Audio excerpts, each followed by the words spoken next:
അസ്സലാമു അലൈക്കും വറഹ്മത്തുള്ളാഹി വബറകാതുഹു. സുഹൃത്തുക്കളെ, നമ്മൾ ആരിഫുമായിട്ട് ഒരു ഫോൺ സംഭാഷണം നടന്നിരുന്നു കുറച്ച് കാലം മുന്നേ, ഏകദേശം 2 വർഷം മുമ്പാണ്. അത് ഇപ്പോൾ ഞാൻ എന്തുകൊണ്ടാണ് ഇത് അപ്ലോഡ് ചെയ്യുന്നത് എന്താണെന്ന് വെച്ചാൽ, ഈ അടുത്താണ് രാഹുൽ ഈശ്വരുമായിട്ട് ഒരു ചെറിയൊരു ഡിബേറ്റ് ആരിഫ് ഹുസൈൻ നടന്നിരുന്നു. ആ വിഷയത്തിൽ, ആ ഒരു സംഭവത്തിൽ ഇയാൾ കൊണ്ടുവന്ന വിഷയങ്ങളും ആയിരുന്നു അന്ന് ഇയാളും സംസാരിച്ചിരുന്നത്. പക്ഷേ ഇയാൾ പല ആളുകളായിട്ട് കോൾ ചെയ്തിട്ട് ആ കോളുകൾ റെക്കോർഡ് ചെയ്തതിന് ശേഷം വീഡിയോ ആയിട്ട് ചെയ്യാറുണ്ട്. പക്ഷേ ഈ സംഭവം അയാളത് സ്കിപ്പ് ചെയ്ത് വെച്ചു. കാരണം അയാൾക്കൊന്നും കിട്ടിയില്ല എന്ന് മാത്രമല്ല, അയാൾ കൊണ്ടുവന്ന കളവുകളൊക്കെ അവിടെ തന്നെ പൊളിച്ചു കൊടുക്കുകയാണ് ഉണ്ടായിട്ടുള്ളത്. അപ്പോൾ ആ വിഷയത്തിൽ നടന്ന ഒരു ഫോൺ സംഭാഷണമാണ് അത്. നമ്മൾ ഒരു വീഡിയോ ചെയ്തിരുന്നു നമ്മളുടെ ഈ ചാനലിൽ. ആ വീഡിയോ കണ്ടതിന് ശേഷമാണ് ഇയാൾ എന്നെ വിളിക്കുന്നതും സംസാരിക്കുന്നതൊക്കെ. എന്തായാലും നമുക്ക് അയാളുമായിട്ട് നടന്ന ആ സംഭാഷണം അതൊന്ന് കേട്ടു നോക്കാം. അപ്പോൾ ആളുകൾക്ക് കാര്യമൊക്കെ കൃത്യമായിട്ട് മനസ്സിലാവുമെന്ന് വിചാരിക്കുന്നു. ഇൻഷാ അല്ലാഹ്. എന്താണ് ഷമീറിന്റെ പ്രശ്നം? എനിക്കൊരു പ്രശ്നമില്ലല്ലോ. അല്ല, എന്തൊക്കെയോ വലിയ വീഡിയോ ഒക്കെ ഇട്ട് കണ്ടു. അപ്പൊ അതെന്താണ് അതിൽ പറഞ്ഞതെന്നൊന്ന് ചുരുക്കി പറഞ്ഞാൽ നമുക്ക് കാര്യത്തിലേക്ക് നിങ്ങൾ പറയുന്ന കാര്യങ്ങൾക്ക് മറുപടി പറയാമെന്ന് മാത്രമേ ഉള്ളൂ നമ്മൾ ഉദ്ദേശം. അതെന്താണ് മറുപടി പറഞ്ഞിരിക്കുന്നത്? കേട്ടില്ലേ? അതൊന്നുകൂടി പറയൂ. നിങ്ങൾ കേട്ടതാണെന്ന് വിചാരിക്കുന്നുണ്ട്. എനിക്ക് മനസ്സിലായില്ല, മുഴുവൻ പറഞ്ഞു കേട്ടില്ല. ഒന്നുകൂടി കേട്ടു എന്നിട്ട് വിളിച്ചാൽ മതി. അതൊക്കെ പലതവണ കേട്ടു. എന്നാ മനസ്സിലാവാത്ത ചോദിച്ചാൽ മതി, അപ്പൊ നമുക്ക് സംസാരിക്കും. ഷമീർ എന്താ പറയാൻ ഉദ്ദേശിക്കുന്നതെന്ന് പറയൂ. എന്താണ് നിങ്ങളെ ചോദ്യം പറഞ്ഞാലേ നമുക്ക് പറയാൻ പറ്റുള്ളൂ. എന്താണ് മനസ്സിലാവാത്തത്? അത് ഷമീർ, അതായത് ഞാൻ പറഞ്ഞത് എന്താണ് എന്ന് ഷമീറിന് മനസ്സിലായി. അതുകൊണ്ടാണ് ഷമീർ അതിന് മറുപടി. അതെ, അത് ശരിയല്ല എന്നുള്ളത് കൊണ്ടാണല്ലോ ഞാൻ മറുപടി ആയിട്ട് പറഞ്ഞത്. ശരി, അത് എന്തൊക്കെയാണ് ശരിയല്ലാത്തത് എന്ന് പറഞ്ഞേ. നിങ്ങൾ പറഞ്ഞത് ഒന്നും ശരിയില്ലാന്ന്. ഏതൊക്കെയാണ്? ഓരോന്നും നിങ്ങൾ പറഞ്ഞത് എന്താണ്? പറയൂ. പറഞ്ഞോ, എന്താ പറഞ്ഞത് നിങ്ങൾ? ഷമീർ മനസ്സിലാക്കിയത് പറയൂ. നിങ്ങൾ പറഞ്ഞ പ്രകാരം ജോസഫ് മാഷിന്റെ കൈ വെട്ടിയത്, അതാണല്ലോ വിഷയം. അത് ഇസ്ലാമികപരമായിട്ട് ശരിയാണ് എന്നാണ്. അതായത് ഖുറാന്റെ വാക്യങ്ങൾ വരെ ഉണ്ട് അതിന് തെളിവായിട്ട് എന്നൊക്കെ പറഞ്ഞു. പറഞ്ഞാൽ അത് ശരിയല്ല. എന്തുകൊണ്ട് ശരിയല്ല? അതന്നെ, അങ്ങനെ ഒരു അധ്യാപനം ഖുറാനിലില്ല. അങ്ങനെ ഒരു ആയത്തില്ലേ? ഇല്ല, ഖുറാനിൽ അങ്ങനെ ഒരു ആയത്തേ ഇല്ല. അതായത് ഭൂമിയിൽ അള്ളാഹുവിന് പ്രവാചകനെതിരെ കുഴപ്പം സൃഷ്ടിച്ചാൽ അവരെന്താണ് ഖുറാൻ പഠിപ്പിക്കുന്നത്? അത് ആരോടാ പറഞ്ഞു? ആരോടായിക്കോട്ടെ, ഖുറാൻ പറയുന്നത്. ഏതെങ്കിലും ഒറ്റപ്പെട്ട വ്യക്തികളാണോ ചെയ്യേണ്ടത്? ഖുറാൻ ആരോടാ സംസാരിക്കുന്നത്? ഖുറാൻ മനുഷ്യരോടാണ് സംസാരിക്കുന്നത്. അതുകൊണ്ട് ഇപ്പൊ ഞാനൊരു പാവപ്പെട്ട ആളാണ്. ഖുറാനില് പ്രകാരം സക്കാത്ത് കൊടുക്കണം എന്ന് എല്ലാവരോടും പറയും. എനിക്ക് കൊടുക്കേണ്ട ആവശ്യമില്ല. ഇന്നോട് പറഞ്ഞിട്ടുണ്ടല്ലോ, എന്തേ കൊടുക്കാത്ത ചോദിക്കാൻ പറ്റായിരിക്കെങ്കിലും. ആരാണ് കുഴപ്പം സൃഷ്ടിച്ചെന്ന് തീരുമാനിക്കുന്നത്? ഷമീർ കണക്കാക്കുന്നത് അല്ലല്ലോ. ഇത് ആരോടാണ് പറയേണ്ടത്, ആരാണ് മനസ്സിലാക്കേണ്ടതെന്ന് കൃത്യമായിട്ട് നമുക്ക് അറിയാലോ. ഇതൊരു ഭരണാധികാരിയായിട്ടുള്ള ഒരു ഇസ്ലാമിക രാജ്യം അവിടെ നിലനിൽക്കുന്നുണ്ടെങ്കിൽ ആ ഭരണാധികാരിക്ക് കൊടുക്കുന്ന ഓർഡറാണ്. അവരാണ് അത് ചെയ്യിപ്പിക്കുന്നത്. ഭരണത്തിനെതിരായിട്ട് പ്രവർത്തിക്കുന്ന ആളുകൾക്കെതിരെയാണ്. ഒരു കാര്യം ഷമീർ പറയുന്നത് അത് ഇന്ത്യയിൽ നടക്കില്ല, ഇസ്ലാമിക ഭരണത്തിലും പറയുന്നത്. ഇസ്ലാമിക ഭരണകൂടം ഉള്ള സ്ഥലത്താണെങ്കിൽ ഇതുപോലുള്ള ആളുകൾ ആ ഭരണത്തിനെതിരായിട്ടോ അല്ലെങ്കിൽ അവരുടെ ആ രാജാവിനെതിരായിട്ടോ, ഇനിയിപ്പോ ഇവിടെ ഇന്ത്യയിൽ തന്നെ അങ്ങനെ നടക്കുന്നില്ല, ഇല്ലെന്ന് പറയാൻ പറ്റുമോ? പ്രവാചകൻ അവിടുത്തെ രാജാവായിരുന്നു അന്ന്. മദീനയിലെ രാജാവല്ലേ? ഖലീഫയാണ്. അതിനു മുമ്പ് 10-13 വർഷത്തോളം മക്കയിൽ ജീവിച്ചിട്ടില്ലേ? അത് നിൽക്കട്ടെ. അള്ളാഹുവിനോടും പ്രവാചകനോടും എന്ന് പറയുമ്പോൾ അതിലെ പ്രവാചകൻ രാജാവാണ്. ശരി, അള്ളാഹുവിന്റെ നിയമമാണ് അവിടെ. അപ്പൊ അതിനെതിരായിട്ട് പ്രവർത്തിക്കുന്ന ആളുകൾ അത് എന്തൊക്കെയാണ്? അക്രമങ്ങൾ പ്രവർത്തിക്കുക, അല്ലാതെ ഈ മറ്റേ ഒരു ക്വസ്റ്റ്യൻ പേപ്പർ ഉണ്ടാക്കിയെന്നല്ല വിഷയം. അവിടെ അക്രമങ്ങൾ പ്രവർത്തിക്കുക, അല്ലെങ്കിൽ അവനക്ക് എതിരായിട്ടുള്ള പ്രവർത്തനങ്ങൾ, രാജ്യത്തിനെതിരായിട്ടുള്ള പ്രവർത്തനങ്ങൾ നൽകുക, അതാണ് പ്രശ്നം. അതേപോലെ ക്വസ്റ്റ്യൻ പേപ്പർ ഉണ്ടാക്കിയെന്ന് അതൊന്നും ഒരു വിഷയമായിട്ട് അവിടെ പറയുന്നില്ലല്ലോ. ഈ അള്ളാഹുവിനെതിരെ എങ്ങനെ ഒരാൾക്ക് അക്രമം പ്രവർത്തിക്കാൻ പറ്റുക? അതെന്തൊരു അക്രമമാണ്? അള്ളാഹുവിനെതിരെ ഒരാൾ എന്ത് അക്രമം പ്രവർത്തിക്കുക? പല രീതിയിലില്ലേ, ഖുറാനിൽ തന്നെ പറയുന്ന പല വാക്യങ്ങളില്ലേ, വ്യഭിചാരം പോലുള്ള പ്രവൃത്തികൾ, കളവ് ചെയ്യുക, അങ്ങനെ ഈ ഒരാളെ കൊല്ലുക, എത്ര കാര്യങ്ങളുണ്ട്. ഷമീർ നിർത്തി പറയാം, എന്നാലേ എനിക്ക് അതിന്റെ ഇടയിൽ ഉത്തരം പറയാൻ പറ്റുള്ളൂ. പറഞ്ഞോളൂ, മനസ്സിലാവുന്നല്ലേ? അതായത് അള്ളാഹുവിനെതിരെയുള്ള കുഴപ്പമെന്ന് പറയുന്നത് ഭൂമിയിൽ കുഴപ്പമുണ്ടാക്കുക എന്ന് പറഞ്ഞാൽ തന്നെ മനുഷ്യർക്ക് എതിരായിട്ടുള്ള പ്രവർത്തനങ്ങളാണ് ഒക്കെ. ഒന്ന് കംപ്ലീറ്റ് ആയിട്ട് ഷമീർ. ഇത് ക്ലബ് ഹൗസിലുള്ള പോലെ നമ്മളിങ്ങനെ കച്ചറ കളിക്കേണ്ട കാര്യമില്ല. എനിക്കൊരു 10 മിനിറ്റ് തന്നാൽ മതി. ഓക്കെ, കാര്യങ്ങൾ മനസ്സിലാക്കാനാണെങ്കിൽ നമുക്ക് സംസാരിക്കാം. അതെല്ലാം തർക്കത്തിനാണെങ്കിൽ നമുക്ക് സംസാരിക്കുന്ന ഒരു കാര്യമില്ല, കാരണം മുൻവിധിയാണ് നിങ്ങൾക്കുള്ളത്. അറിയാൻ വേണ്ടി തന്നെ വിളിച്ചത്. ഓക്കെ. അപ്പൊ ഷമീർ പറഞ്ഞത് ഭൂമിയിൽ അള്ളാഹുവിനും അവന്റെ പ്രവാചകനും എതിരെ കുഴപ്പം പ്രവർത്തിക്കുക എന്ന് പറയുമ്പോൾ അള്ളാഹുവിന് മുഹമ്മദ് നബിക്കെതിരെ, അതായത് പ്രവാചകനെതിരെ എന്ന് പറഞ്ഞു കഴിഞ്ഞാൽ അത് രാജാവിനെതിരെ എന്ന് ഷമീർ പറഞ്ഞു. ശരി, സമ്മതിക്കുന്നു. ഓക്കെ, അപ്പോ അള്ളാഹുവിനെതിരെയുള്ള കുഴപ്പം എന്ത് എന്ന് വെച്ചിട്ട് ഷമീർ പറഞ്ഞത് കളവ് പ്രവർത്തിക്കുക, അതുപോലെ വ്യഭിചാരണമൊക്കെയാണ് പറഞ്ഞത്. മനുഷ്യർക്കെതിരായിട്ടുള്ള പ്രവർത്തനങ്ങളൊക്കെ ഇതിൽ ഉൾപ്പെടും. ഒരു രാജ്യത്തിനെതിരെ അല്ലെങ്കിൽ ആ രാജ്യത്തുള്ള പ്രജകൾക്കെതിരെ ഏത് ആയിക്കൊള്ളാറ്. ഷമീർ ഏതെങ്കിലും ഒരെണ്ണം പറയൂ. അതായത് ഒന്നല്ല, പല പ്രവർത്തനങ്ങളും ഉണ്ടല്ലോ ഇപ്പൊ ഇവിടെ. നമുക്ക് ഇന്ത്യയിൽ തന്നെ പല പ്രശ്നങ്ങളും കാണുന്നു. ഷമീർ ഒരു കാര്യം കേൾക്കും, ഒന്ന് കേൾക്കും, എന്നിട്ട് പറയും. ഓക്കെ, അതായത് ഞാൻ ചോദിക്കുന്നത് ക്ലിയർ ആണ്, കൃത്യമായിട്ടാണ് ഞാൻ ചോദിക്കുന്നത്. അള്ളാഹുവിനെതിരെ ഒരാൾ കുഴപ്പം പ്രവർത്തിക്കുക എന്ന് പറഞ്ഞാൽ അതെന്താണ്? ഒരു ഉദാഹരണം പറയാം. ഒരു ഉദാഹരണം പറയുകയാണെങ്കിൽ ഒരാളെ വധിക്കാം. അപ്പൊ ഞാനിപ്പോ നിങ്ങളായിട്ട് ഒരു പ്രശ്നമില്ല, നിങ്ങൾക്ക് എന്നോട് എന്തെങ്കിലും ഒരു മുൻവാര്യാജ്യം വെച്ചിട്ട് എന്നെ ഒന്ന് വധിക്കുക, അപ്പൊ ഞാൻ അവിടെ മരണപ്പെട്ടു, അത് ശരിയല്ല. അതേ സ്ഥാനത്ത് നിങ്ങൾ എന്നെ മർദ്ദിക്കാൻ വരികയാണ് അല്ലെങ്കിൽ കൊല്ലാൻ വരികയാണ്, ആ സമയത്ത് ഞാൻ പ്രതിരോധിക്കുന്ന സമയത്ത് നിങ്ങൾ മരണപ്പെട്ടു. അതായത് അവിടെ അതെങ്ങനെയാണ് അള്ളാഹുവിനെതിരെയുള്ള കുഴപ്പമെന്നാണ് ഞാൻ ചോദിക്കുന്നത്. അള്ളാഹുവിനെതിരെ കുഴപ്പമാണ്. സൂറ ഇതിൽ 5-ാമത്തെ 32-ാമത്തെ വചനം എടുത്ത് വായിച്ചാൽ മതി. അതെന്താ പറയുന്നത്? അതിൽ പറയുന്നുണ്ടല്ലോ, ഭൂമിയിൽ ഒരു മനുഷ്യനെ കൊന്നതിന് തുല്യമായി, അല്ല ആരെങ്കിലും അക്രമം പ്രവർത്തിക്കുകയോ അല്ലെങ്കിൽ ഭൂമിയിൽ കുഴപ്പം ഉണ്ടാക്കുകയോ അല്ലാതെ ആരെങ്കിലും ഒരാളെ, ഒരു ജീവൻ എടുത്തു കഴിഞ്ഞാൽ അവൻ ഭൂമിയിലുള്ള മനുഷ്യരെ മൊത്തം കൊന്നതിന് തുല്യമാണ്. ശരി, അതാണ് ആയത്തിന്. ആ ആയത്തിന്റെ സന്ദർഭം എന്താ? ആയത്തിന്റെ സന്ദർഭം എന്താ നോക്കി, എന്താണ് എടുത്തു നോക്കൂ. അല്ല, എനിക്കറിയില്ല, ഞാൻ ചോദിക്കാൻ അത് നമ്മൾ എടുത്തു നോക്കേണ്ടി വരും. അപ്പൊ അങ്ങനെയാണ് സന്ദർഭം അറിയാതെയാണോ പക്ഷെ ഷമീർ ഇതൊക്കെ ഇങ്ങനെ വെച്ച് തള്ളുന്നത്? എന്തിനും തള്ളേണ്ട ആവശ്യമില്ല. ഇത് ആയത്ത് വായിച്ചാൽ തന്നെ മനസ്സിലാവും. ഇതാണ് അതിന്റെ. ഈ ആയത്ത് തന്നെയാണ് പണ്ഡിതന്മാര് ഇപ്പൊ ഒരാള് ഇത് കഴിഞ്ഞിട്ട് ഒരു വാക്യം പറയുന്നില്ലേ, ആരെങ്കിലും ഒരു ജീവൻ രക്ഷിച്ചു കഴിഞ്ഞാൽ. ഒരു സെക്കൻഡ്, നിങ്ങൾ ശേഷമുള്ളത് പോലെ അതിന് മുന്നേ ഉള്ളത് നിങ്ങൾ ആദ്യം എടുക്കും, എന്നിട്ടല്ലേ ശേഷം. എന്ത് സന്ദർഭത്തിലാണ് ആ ആയത്ത് പറഞ്ഞിരിക്കുന്നത് ആദ്യം പഠിക്കാൻ. ആ ആയത്ത് പറഞ്ഞിരിക്കുന്നത് അവിടെ അത് മറ്റൊരു, അതായത് തോറയിൽ പറഞ്ഞിരിക്കുന്ന ഒരു സംഗതിയെ കുറിച്ച് സംസാരിക്കുകയാണ് അവിടെ.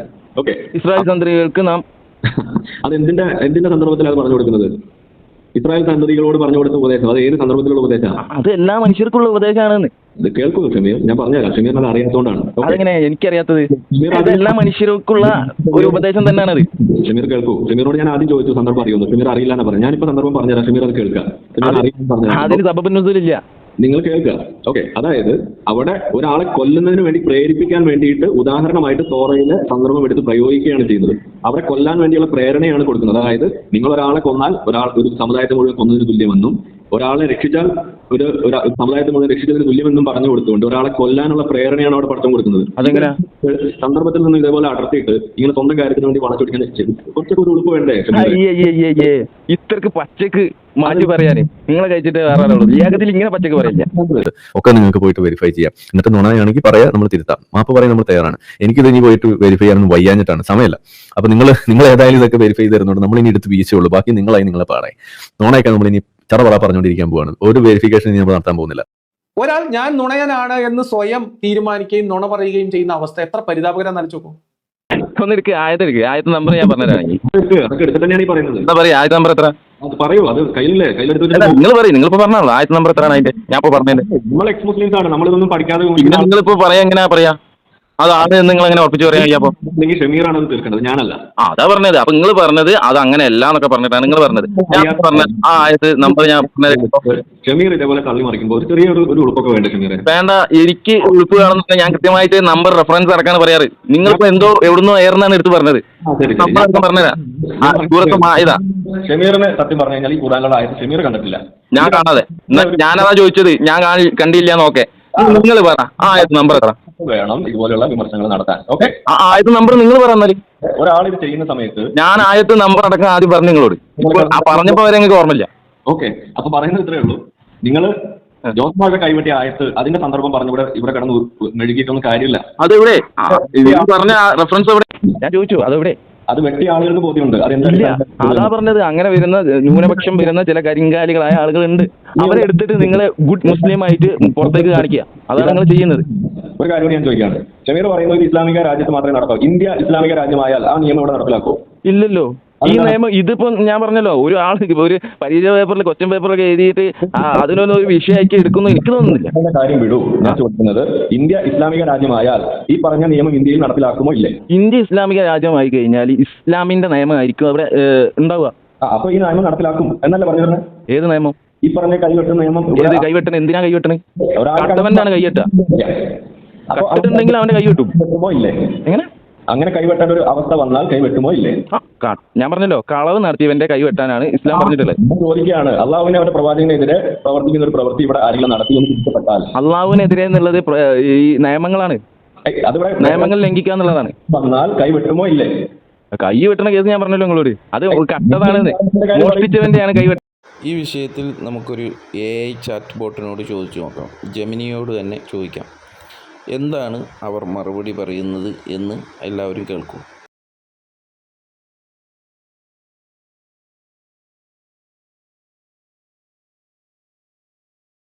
സൂറത്തുൽ മാഇദയിലെ 5-ാം അധ്യായം 33-ാം വചനത്തിൽ അള്ളാഹുവോടും അവന്റെ ദൂതനോടും പോരാടുകയും ഭൂമിയിൽ കുഴപ്പമുണ്ടാക്കാൻ ഫസാദ് ശ്രമിക്കുകയും ചെയ്യുന്നവർക്കുള്ള പ്രതിഫലം എന്നതിനെക്കുറിച്ചാണ് പറയുന്നത്.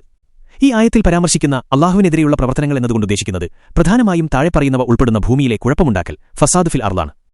ഭൂമിയിലെ കുഴപ്പമുണ്ടാക്കൽ, ഫസാദ് ഫിൽ അർള്. ഈ പ്രവർത്തനങ്ങളിൽ പ്രധാനമായും ഉൾപ്പെടുന്നത് സമൂഹത്തിന്റെ സമാധാനത്തിനും സുരക്ഷയ്ക്കും ഭീഷണി ഉയർത്തുന്നതും പൊതുജീവിതത്തെ താറുമാറാക്കുന്നതുമായ അതിഗുരുതരമായ കുറ്റകൃത്യങ്ങളാണ്. പണ്ഡിതന്മാരുടെ വ്യാഖ്യാനങ്ങളനുസരിച്ച് ഇതിൽ ഉൾപ്പെടുന്ന ചില പ്രധാന കാര്യങ്ങളിതാ. 1. കൊലപാതകം, മർഡർ, നിരപരാധികളെ കൊല്ലുന്നത്, പ്രത്യേകിച്ച് സംഘടിതമായി നടത്തുന്ന കൊലപാതകങ്ങൾ. 2. വഴികൊള്ളയും കവർച്ചയും, ഹൈവേ റോബറി, ബാൻഡിട്രി, യാത്രക്കാരെ ഭീഷണിപ്പെടുത്തി കൊള്ളയടിക്കുകയോ ആക്രമിക്കുകയോ ചെയ്യുന്നത്. ഇതിലൂടെ ജനങ്ങളുടെ ജീവനും സ്വത്തിനും സുരക്ഷ ഇല്ലാതാക്കുന്നു. 3. ബലാത്സംഗം, റേപ്പ്, ലൈംഗിക അതിക്രമങ്ങൾ, സ്ത്രീകളുടെയോ പുരുഷന്മാരുടെയോ നേരെയുള്ള ലൈംഗിക അതിക്രമങ്ങളും മാനം കെടുത്തുന്ന പ്രവൃത്തികളും. 4. ഭീകരപ്രവർത്തനങ്ങൾ, ടെററിസം ഭീഷണിപ്പെടുത്തൽ, പൊതുസമൂഹത്തിൽ ഭയം വിതയ്ക്കുകയും സുരക്ഷാ സംവിധാനങ്ങളെ തകർക്കുകയും ചെയ്യുന്ന എല്ലാതരം ഭീകരവാദ പ്രവർത്തനങ്ങളും. 5. ആക്രമണങ്ങൾ, പൊതുമുതൽ നശിപ്പിക്കുക, വ്യക്തികളെ ഉപദ്രവിക്കുക തുടങ്ങിയ ക്രൂരമായ ആക്രമണങ്ങൾ. ചുരുക്കത്തിൽ അള്ളാഹുവോടും അവന്റെ ദൂതനോടും പോരാടുക എന്ന പ്രയോഗം അള്ളാഹുവിന്റെ നിയമങ്ങളെയും നീതിയെയും അവഗണിച്ച് സമൂഹത്തിൽ അരാജകത്വവും കുഴപ്പവും അക്രമവും പരത്തുന്നതിനെയാണ് സൂചിപ്പിക്കുന്നത്. അത്തരം പ്രവൃത്തികൾ ചെയ്യുന്നവർ അള്ളാഹുവിന്റെയും അവന്റെ ദൂതന്റെയും ആജ്ഞകൾക്ക് വിപരീതമായി പ്രവർത്തിക്കുകയും ഭൂമിയിൽ നന്മയും സമാധാനവും ഇല്ലാതാക്കാൻ ശ്രമിക്കുകയും ചെയ്യുന്നു. ഈ കുറ്റങ്ങൾക്കുള്ള ശിക്ഷകൾ, ഭൂമിയിൽ കുഴപ്പമുണ്ടാക്കുന്നവർക്ക് ഇഹലോകത്ത് നൽകേണ്ട ശിക്ഷകളെക്കുറിച്ചും ഈ ആയത്തിൽ പറയുന്നുണ്ട്. ഈ കുറ്റകൃത്യങ്ങളുടെ ഗൗരവമനുസരിച്ച് 4 ശിക്ഷകളാണ് ആയത്തിൽ നിർദ്ദേശിക്കുന്നത്. 1. അവരെ കൊലപ്പെടുത്തുക. 2. അവരെ ക്രൂശിക്കുക, കുറ്റത്തിന്റെ ഗൗരവം കൂടുതലാണെങ്കിൽ. 3. അവരുടെ കൈകളും കാലുകളും എതിർവശങ്ങളിൽ നിന്നായി മുറിച്ചുമാറ്റുക, ഉദാഹരണത്തിന് വലത് കൈയും ഇടതുകാലും. 4. നാട്ടിൽ നിന്ന് നാടുകടത്തുക, എക്സൈൽ. ഈ ശിക്ഷകൾ കുറ്റത്തിന്റെ സ്വഭാവവും വ്യാപ്തിയും അനുസരിച്ച് ഭരണകൂടം തിരഞ്ഞെടുക്കേണ്ടവയാണ്. ഈ ശിക്ഷാവിധികൾ ലോകത്തുള്ളവർക്ക് ഒരു പാഠമാകാനും ഇത്തരം കുറ്റകൃത്യങ്ങൾ ഇല്ലാതാക്കാനും വേണ്ടിയുള്ളതാണ്. ഇത് അവർക്ക് ഇഹലോകത്തുള്ള അപമാനവും പരലോകത്ത് കനത്ത ശിക്ഷയും ലഭിക്കുമെന്നും ആയത്ത് ഓർമ്മിപ്പിക്കുന്നു. ഈ വിശദീകരണം നിങ്ങൾക്ക് ഉപകാരപ്പെടുമെന്ന് കരുതുന്നു. മറ്റെന്തെങ്കിലും അറിയണമെന്നുണ്ടെങ്കിൽ ചോദിക്കാവുന്നതാണ്. പറഞ്ഞത് വേറെ ഏതെങ്കിലും വിഷയമാണെങ്കിൽ ആ രീതിയിലായിരിക്കും അതിന്റെ ശിക്ഷ. ഈ ആയത്തിന്റെ കാര്യമാണ് ഞാൻ ചോദിക്കുന്നത്. ഈ ആയത്ത് പ്രകാരമുള്ള ഒരു ശിക്ഷ അവിടെ നടപ്പിലാക്കുമോ ഇല്ലേ? ഈ ആയത്ത് പ്രകാരം, ഈ പറഞ്ഞ കൈവെട്ട ആയത്ത് പ്രകാരം ഇവിടെ കൈവെട്ടാൻ പറഞ്ഞു. അള്ളാഹുവിന്റെ അവന്റെ പ്രവാചകന്റെയും എതിരെ പ്രവർത്തിച്ചു കഴിഞ്ഞാൽ വിപരീത ദിശയിൽ നിന്ന് കൈകാലുകൾ വെട്ടി മാറ്റണം എന്ന് പറഞ്ഞ ആ ആയത്ത്, അത് ഏതായിരിക്കും ആ പ്രശ്നം? നടപ്പിലാക്കുമോ ഇല്ലേ? അത് ഏതായിരിക്കും നിയമം എന്നുള്ളത് അതിനെക്കുറിച്ച് പഠിക്കുന്ന പണ്ഡിതന്മാരാണ് പറയാ. അല്ലാതെ നിങ്ങൾ പറയുന്ന ഏതെങ്കിലും ഒരു വിഷയം കൊണ്ടുവരാ എന്നിട്ട് ഇത് അതല്ലേ എന്ന് പറയാ, അതെന്ത് ശരിയാണോ? അത് ഉത്തരം പറയാൻ പറ്റുന്നതിനാണ്. എന്തിന് ആ നിയമം ഇവിടെ നടപ്പിലാക്കില്ലേ? അതാ ഞാൻ പറഞ്ഞത്, ഏതായിരിക്കും ആ വിഷയം നോക്കിയിട്ടായിരിക്കും. അതിനുള്ള നിയമങ്ങൾ എന്തൊക്കെയാണെന്നുള്ള കൃത്യമായിട്ട് ഇപ്പോഴും നടപ്പാക്കുന്നുണ്ടല്ലോ. എവിടെ നടപ്പിലാക്കുന്നത്? എല്ലാ ഇസ്ലാമിക രാജ്യങ്ങളിലും നടപ്പാക്കുന്നുണ്ട്. ഇസ്ലാമിക രാജ്യത്ത് അതേപോലെ വിപരീത ദേശത്തിന് കൈകാലൊക്കെ വെട്ടി മാറ്റുന്നുണ്ടെന്ന് അല്ലേ? വിപരീത ദിശകൾ എന്നുള്ളത് അത് കൃത്യമായിട്ട് അതിന് ഏതാണ് എന്താണെന്നുള്ള കൃത്യമായിട്ട് പഠിച്ചിട്ടായിരിക്കും അതിനുള്ള നടപടികൾ എടുക്കുക. ഷമീർ ഇങ്ങനെ കടന്ന അതിലേക്കൊന്നും പോകണ്ട. അത് നിങ്ങൾ ഏതെങ്കിലും ഒരു വിഷയം എടുത്തിട്ട് അതല്ലേ ഇതല്ലേ നിങ്ങൾ, അത് നിങ്ങളുടെ ഒരു അനുമാനം മാത്രമാണെന്നാണ് ഞാൻ പറഞ്ഞു. ഇപ്പൊ കുറച്ചു നേരത്തെ തന്നെ നിങ്ങൾ ആ സൂറത്ത് മാഇദയെ ഞാൻ പറഞ്ഞല്ലോ 32-ാമത്തെ ആയത്ത്, ആ ആയത്ത് നിങ്ങൾ കണ്ടിട്ട് പോലില്ല. എന്നിട്ട് നിങ്ങൾ പറയുന്നത് നിങ്ങളുടെ ഒരു അനുമാനം വെച്ചിട്ട് നിങ്ങൾ പറയാണ് അത് ഇങ്ങനെയാണല്ലോ, അതിന്റെ സന്ദർഭം അതാണല്ലോ. അത് നിങ്ങളുടെ ഒരു അനുമാനം മാത്രമാണ്. ഞാൻ ഷമീറിനോട് ചോദിക്കുന്നത്, അങ്ങനെ നടപ്പിലാക്കും ഇസ്ലാമിക രാജ്യത്ത് എന്ന് ഷമീർ ഉറപ്പുണ്ടെങ്കിൽ ഇന്ത്യ ഒരു ഇസ്ലാമിക രാജ്യം ആയാൽ ആ നിയമം ഇവിടെ നടപ്പിലാക്കുമോ എന്ന് ചോദിക്കുമ്പോൾ ഷമീർ ഉത്തരം പറയാൻ എന്താ മടി? ഏതാണ് ആ പ്രവർത്തി എന്ന് ചോദിച്ചു. ഏത് പ്രവർത്തിക്കായിരിക്കും ഇസ്ലാമിക രാജ്യം? ഞാൻ പറഞ്ഞല്ലോ ഏതായിരിക്കും ആ പ്രവർത്തി, ആ പ്രവർത്തനത്തിനുള്ള ശിക്ഷ കൊടുക്കുക. അല്ലാതെ നിങ്ങൾ ഏതെങ്കിലും ഒരു പ്രവർത്തനം പറയാ എന്നിട്ട് അതല്ലേ ശിക്ഷ. ഞാൻ പറഞ്ഞല്ലോ കൈവെട്ടുന്ന കേസ് ഇതാണ്, കളവ് ചെയ്യാന്നുള്ളതാണ്. കളവ് ചെയ്യുന്ന ഒരു വ്യക്തിയാണ് കൈവെട്ടുക എന്നുള്ളത്. ആ അതാ ഞാൻ പറഞ്ഞത്, കളവ് ചെയ്യുക എന്നുള്ളത് ആ പ്രവർത്തിക്കാണ് കൈവെട്ടുക എന്നുള്ള കേസ്. അത് ഇതിൽ തന്നെ പെടും. നിങ്ങൾ പറഞ്ഞ അതിക്രമം കാണിക്കുക എന്നുള്ളതിൽ തന്നെ പെടും. ഷമീർ ഒരു യഥാർത്ഥ മുസ്ലിമാണ്. അതെ, 100% ഇസ്ലാമിന്റെ നിയമങ്ങൾ മാത്രം പാലിച്ചിട്ടാണോ ഷമീർ ജീവിക്കുന്നത്? അതാ ഞാൻ പറഞ്ഞത്, ചിലപ്പോൾ എനിക്ക് ചിലപ്പോൾ അബദ്ധങ്ങൾ പറ്റാം. അബദ്ധങ്ങൾ പോട്ടെ, അറിഞ്ഞുകൊണ്ട് ചെയ്യുന്ന കാര്യങ്ങളാണ് ഞാൻ ചോദിച്ചത്. അതുകൊണ്ട് തെറ്റുകൾ ചെയ്യാറില്ല. ഷമീർ വണ്ടി എടുത്തിട്ടുണ്ട്. ആ, ഏതാ വണ്ടി? എങ്ങനെയാ, ലോണിലാണോ? അല്ല, ലോണിലല്ല. ട്രെയിനിലോ ബസ്സിലോ യാത്ര ചെയ്യാറുണ്ടോ? ആ, ട്രെയിനിലും ബസ്സിലൊക്കെ അറിയാം. ഈ ട്രെയിനിലും ബസ്സിലൊക്കെ പോകുമ്പോൾ എങ്ങനെയാ അവരുടെയൊക്കെ ഫണ്ടിങ് നടക്കുന്നത് വല്ല പിടിയുണ്ടോ? എന്ത് ഫണ്ടിങ്? ട്രെയിനിൽ പോയി അല്ലെങ്കിൽ എയറോപ്ലെയിനിൽ പോയി എന്ന് വിചാരിക്കാം. അതൊക്കെ പൂർണ്ണമായിട്ട് ഇസ്ലാമികമായിട്ട് നിലനിൽക്കുന്ന ഒരു സാധനമാണെന്ന് തോന്നുന്നുണ്ടോ? ഇനിയിപ്പോ അത് അല്ലെങ്കിൽ അല്ലെങ്കിൽ എന്താ കുഴപ്പമെന്നാ ചോദിച്ചു. അപ്പൊ പിന്നെ എങ്ങനെയാ ഷമീർ പൂർണ്ണമായിട്ടുള്ള ഒരു മുസ്ലിം ആണെന്ന് അവകാശപ്പെടുക? എന്നാ ഞാൻ ചോദിക്കട്ടെ നിങ്ങളോട്. അതായത് ഒരാൾ പട്ടിണി എടുക്കുക, ഇയാൾ ഏകദേശം മരണപ്പെടാനായി, അങ്ങനെ ഇയാളെ മുന്നിൽ ആകെ കിട്ടുന്നത് പന്നിയിറച്ചിയാണ്. എന്ത് ചെയ്യും? തിന്നും. അതന്നെ, വേറെ മാർഗങ്ങളില്ലെങ്കിൽ നമ്മൾ ആ വഴി ഉപയോഗിക്കാം. അതിന് ഇസ്ലാമികമായിട്ട് ഒരു പ്രശ്നമില്ല എന്നാ പറഞ്ഞു. ഇന്ത്യയിൽ വേറെ വഴികളൊന്നും ഇല്ലേ ഇവിടെ? വേറെ എന്താ വഴിയില്ലെങ്കിൽ നമ്മൾ ആ ഉപയോഗിക്കേണ്ട ആ തന്നെ ഉപയോഗിക്കേണ്ടി വരും. അത്ര നിങ്ങളോട് പറയുന്നത് ഇന്ത്യയിൽ ജീവിക്കാൻ കഴിയില്ലെങ്കിൽ അത് കഴിയുന്നിടത്തേക്ക് ഹിജറ പോകണമെന്നല്ലേ ഇസ്ലാം പഠിപ്പിക്കുന്നത്? ഇന്ത്യയിൽ നമുക്ക് മതപരമായിട്ട് ഒരു കുഴപ്പമില്ല. 5 പേരെ നിസ്കരിക്കാൻ കഴിയുന്നുണ്ട്. അതേപോലെ വരുന്ന എല്ലാ ഫർള് കാര്യങ്ങളും ഇവിടെ ചെയ്യാൻ കഴിയുന്നുണ്ട്. ഷമീർ പലിശയുമായി ബന്ധപ്പെട്ട് ജീവിക്കുന്നു, ഇപ്പൊ ഈ പറയുന്ന പൊതുഗതാഗതം ഉപയോഗിക്കുന്നു. ഇല്ലാന്ന് ഞാൻ പറയുന്നില്ല, ചിലപ്പോ ബന്ധപ്പെട്ടിട്ടുണ്ടാവും. അപ്പൊ ബന്ധപ്പെട്ടിട്ടുണ്ടാവാമെന്ന് പറഞ്ഞാൽ ചില്ലറയല്ലോ. അതൊക്കെ അതൊക്കെ അള്ളാഹുവിനെ അറിയാം. ഞാൻ എന്ത് ചെയ്യുന്നു, നമ്മളെ ഒരാളെ നോക്കിയിട്ടല്ല പഠിക്കേണ്ടത് എന്ന് ഞാൻ പറഞ്ഞത്. ഇസ്ലാം നിയമം പറഞ്ഞിട്ടുണ്ട്. ആ നിയമത്തിൽ തെറ്റ് നമ്മൾ അറിഞ്ഞുകൊണ്ട് തെറ്റ് ചെയ്യുന്നുണ്ടെങ്കിലേ ആ ശിക്ഷ വരുന്നുള്ളൂ. ആണല്ലോ പലിശയുമായി ബന്ധപ്പെട്ട് ജീവിക്കുന്നു, ഉമ്മാനെ വ്യതിചരിക്കുന്നതിന് തുല്യമാണ് ഇസ്ലാം അത് പഠിപ്പിക്കുന്നു. സമ്മതിയാണോ ഉമ്മാനെ വ്യതിചരിച്ച് നടക്കുന്ന തുല്യമുള്ള പ്രവൃത്തിയാണ് ചെയ്യുന്നത്? ഇല്ല, ഞാൻ അങ്ങനെ അറിഞ്ഞുകൊണ്ട് ചെയ്യാറില്ല. ബാങ്കിൽ പലിശ എന്നുള്ള കാര്യം, ബാങ്കിൽ പലിശ ഉണ്ട്, ഇൻഷുറൻസിന് പലിശ ഉണ്ടെന്ന് അറിയില്ല. അറിയാം, നമുക്ക് അത് നിർബന്ധമായി ഘട്ടത്തിൽ ഉപയോഗിച്ചേ പറ്റൂ. ഞാൻ നേരത്തെ പറഞ്ഞല്ലോ നിങ്ങളുടെ ഉദാഹരണം. ഇസ്ലാമികമായിട്ട് ജീവിക്കാൻ പറ്റാത്ത നിർബന്ധങ്ങളൊക്കെ വെച്ചടിച്ചേൽപ്പിക്കുന്ന സ്ഥലമുണ്ടെങ്കിൽ ഹിജറ പോകണമെന്നല്ലേ പഠിക്കുന്നത്. അപ്പൊ എന്തുകൊണ്ടാണ് ഹിജറ പോകാത്തത്? അതിനുള്ള എയറോപ്ലെയിൻ അതാണ് മതപരമായിട്ടുള്ള ഒരു അനുഷ്ഠാനങ്ങളോ ഒരു കർമ്മങ്ങളോ നമുക്ക് പ്രശ്നമില്ല ഇവിടെ ജീവിക്കാൻ. ഷമീറിന് അപ്പൊ പൂർണ്ണമായിട്ട് ഇന്ത്യ അങ്ങ് ഇഷ്ടപ്പെട്ടു. അതായത് കുറച്ചൊക്കെ ഇസ്ലാമികർ മാറ്റി വെച്ചാലും വേണ്ടില്ല, ഇവിടെ അങ്ങ് ജീവിച്ചു പോകാം. അതായത് ഇഹലോകത്തിന് ഷമീർ ഇഷ്ടപ്പെട്ട് കഴിഞ്ഞിരിക്കുന്നു. ഇല്ല, ഇഹലോകത്തെ നമുക്ക് ഇഷ്ടപ്പെടേണ്ട ഒരു ആവശ്യമില്ല. കണ്ണിൽ ഷമീർ തോറ്റ ഒരു വ്യക്തിയാണ്, ഇഹലോകത്തിന് പ്രേമിച്ചു കഴിഞ്ഞ വ്യക്തിയാണ്. ഈ രാജ്യത്ത് നിന്ന് തന്നെ ഇസ്ലാമിന്റെ നിയമം അനുസരിച്ച് ജീവിക്കാൻ കഴിയുന്നുണ്ട് എനിക്ക്. പലിശ കൊടുത്തുകൊണ്ട് ഉമ്മാനെ വ്യഭിചരിക്കുന്ന ഒരു പരിപാടി നടത്തിക്കൊണ്ടാണോ ഷമീർ എനിക്കറിയാൻ ചോദിക്കാം? ഉമ്മാനെ വ്യഭിചരിക്കുന്നതെന്നല്ല, ഉമ്മാനെ വ്യഭിചരിച്ചതിന് തുല്യമായ ശിക്ഷയാണെന്നാ പറഞ്ഞത്. അല്ലാതെ അതേപോലെ ആണെന്നല്ല. അത് ചെറിയ ശിക്ഷയാണ്. അപ്പൊ ഉമ്മാനെ വ്യഭിചരിക്കുന്നതിന് തുല്യമായ ശിക്ഷ എന്ന് പറയുന്നത് ശിക്ഷ നല്ല ശിക്ഷ ആയിരിക്കും. അതെ, ഞാൻ എന്തുകൊണ്ടായിരിക്കാം അതിലേക്ക് പെട്ടുപോയത് എന്ന് കൃത്യമായിട്ട് അറിയുന്ന ദൈവമാണ്. അതുകൊണ്ട് എനിക്കറിയാം അതെന്തായിരിക്കും, അതിന് ശിക്ഷ കിട്ടുമോ ഇല്ലേ എന്നുള്ളത്. ഇവിടെ ദൈവം ചോദിക്കൂലേ? ഇവിടെ ഈ പറയുന്ന ഒട്ടകങ്ങളുണ്ട്, ഇവിടെ എയറോപ്ലെയിൻ ഉണ്ട്, എന്നിട്ട് എന്തുകൊണ്ട് ഹിജറ പോയില്ല എന്ന് ദൈവം ചോദിക്കൂലേ? അങ്ങനെ ചോദിക്കേണ്ട ആവശ്യം വരുന്നില്ല. എനിക്കിവിടെ ഞാൻ പറഞ്ഞല്ലോ 5 പേരെ നിസ്കരിക്കാൻ കഴിയുന്നുണ്ട്, നോമ്പ് നോക്കാൻ കഴിയുന്നുണ്ട്, ബാക്കി എല്ലാ പ്രവൃത്തികളും ഇവിടെ ചെയ്യാൻ കഴിയുന്നുണ്ട്. ഈ പറഞ്ഞ ചില കാര്യങ്ങൾ ഒഴികെ അത് പ്രശ്നമില്ലാന്ന്. അത് മതിയോ? നമ്മൾ അങ്ങനെ അത് കഴിയാൻ കഴിയില്ലെങ്കിൽ അതനുസരിച്ച് ജീവിക്കുക എന്നുള്ളതാണ്. അതായത് ഷമീർ ഇഷ്ടമുള്ള പോലെ ഇസ്ലാമിനെ പരിചിലാണ്. ഇപ്പൊ ഞാൻ പറഞ്ഞല്ലോ, അതിനാണ് നമുക്ക് ഒരു ഉദാഹരണമായിട്ട് മദീനയിൽ ജീവിച്ചതിനേക്കാളും കൂടുതൽ മക്കയിൽ ചിലപ്പോൾ ജീവിച്ച ചരിത്രം നമുക്ക് അവിടെ കിടക്കുന്നുണ്ട് പല കാര്യത്തിലും. അതാണ് നമ്മൾ ഇവിടെ ജീവിക്കേണ്ടത്, ഉൾക്കൊള്ളേണ്ടത്. അതാണ് നമ്മൾ പറഞ്ഞു കൊടുക്കേണ്ട ആളുകൾ. മദീനയിലെ ജീവിതം ഉൾക്കൊള്ളണ്ടേ? മദീനയിലെ ജീവിതം ഉൾക്കൊള്ളേണ്ട അവസ്ഥ വരുമ്പോൾ അതിലേക്ക് ജീവിതം ഉൾക്കൊള്ളിക്കണം. അപ്പൊ എന്തൊക്കെയാണ് മദീനയിലെ ജീവിതത്തിലുള്ള കാര്യങ്ങൾ? അത് ഒരുപാട് കാര്യങ്ങളുണ്ട്. അത് നമുക്ക് വിശദമായിട്ട് ഇൻഷാ അല്ലാഹ് 2 ദിവസം കഴിഞ്ഞിട്ട് ഞാൻ വിളിക്കാം. ഇപ്പം കുറച്ചൊരു തിരക്കിലാണ്. ഞാൻ ആ വിഷയം മാത്രം ചോദിക്കുമെന്ന് വിചാരിച്ചിട്ടാണ് ഞാൻ വന്നത്. ഒരു കാര്യം പറഞ്ഞാൽ പൂർത്തിയാക്കിയിട്ടല്ലേ പോവാ? അതന്നെ, അത് ഞാൻ പറഞ്ഞല്ലോ. ഈ നിങ്ങൾ ഇപ്പൊ പറഞ്ഞ ആ വിഷയത്തിലേക്ക് കടക്കണമെന്നുണ്ടെങ്കിൽ ഒരുപാട് അങ്ങോട്ടും ഇങ്ങോട്ടും നമ്മൾ സംസാരിക്കാൻ. ഇപ്പൊ തന്നെ 2 മിനിറ്റ് കഴിഞ്ഞ് ഞാൻ ജോലിയിലാണ്. ഞാൻ പറഞ്ഞല്ലോ ഇന്ന് കുറച്ച് തിരക്കുള്ളത്.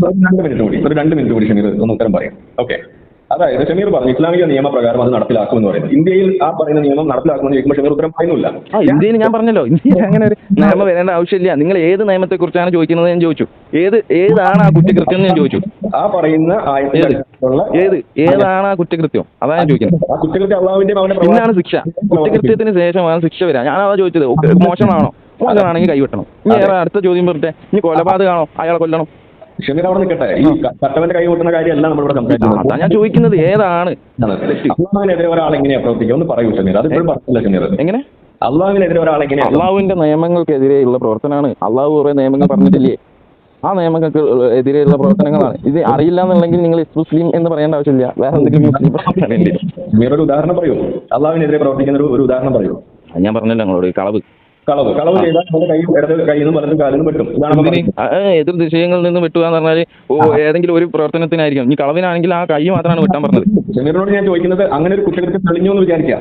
ഓക്കെ, കളവോ?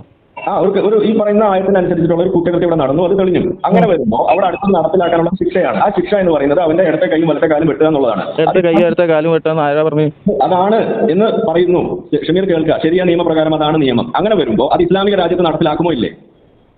നടപ്പിലാക്കുമല്ലോ, അങ്ങനെ നിയമമുണ്ടെങ്കിൽ. കേൾക്കും. അപ്പൊ അതായത് ഇന്ത്യ ഒരു ശരിയായ നിയമം വരുന്ന ഒരു ഇസ്ലാമിക രാജ്യമാണ്, ഇന്ത്യയിൽ വന്ന് നടപ്പിലാക്കണം തീർച്ചയായും. അപ്പോഴേ ജീവിതം മുന്നോട്ട് പോവുള്ളൂ. ഇതിപ്പോ ഒരു കളവ് നടത്തിയിട്ട് അവന് കുറച്ചു കാലം ജയിലിലിട്ട് പുറത്തിറങ്ങുമ്പോൾ ഏറ്റവും വലിയ കള്ളനായിട്ട് ഇറങ്ങാം.